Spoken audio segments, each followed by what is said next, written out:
So Nicholas, just observing you outside, looking at the plaque, you must be proud when you see heritage like that. I am. I'm not only am I very proud, I think it's a wonderful thing that the Civic Fathers of Harlow chose to remember this. Like my friend Rob Halfon's initiative, they've put up this plaque.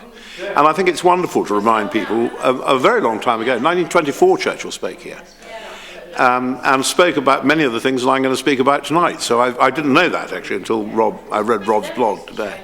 And there were tricky times for your grandfather when it comes to things like getting support from his constituency members, yes. Wasn't there? Well, that was in 1938, I think, 38, 39, when he was very unpopular because the Chamberlain government were hell-bent on not going to war. Churchill believed that there was going to be no opportunity but to go to war, and that any delay compromised Britain's safety and security, and it turned out that he was completely right, as the Battle of Britain later showed, and someone was put up to run against him.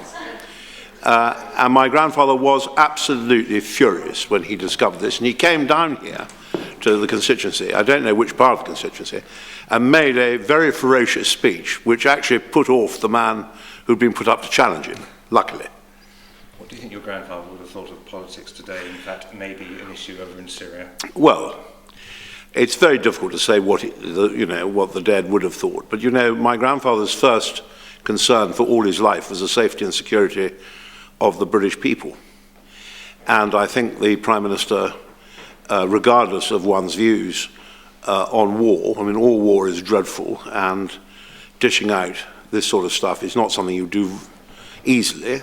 I think the Prime Minister made a very sound and careful case to the House of Commons yesterday, which I think is the right way to do it, of why Britain should engage in this. And I think, particularly on the security and the domestic security side, he's completely right. And finally, you're off now in a minute to a constituency dinner. Do you enjoy these events? Yes, I do. I mean, to have to say, I yesterday spoke in the Derbyshire Dales, and today in Harlow.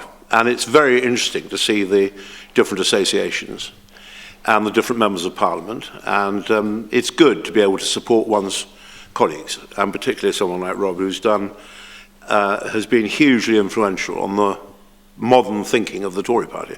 So I'm very pleased to come and speak in support of his association of him.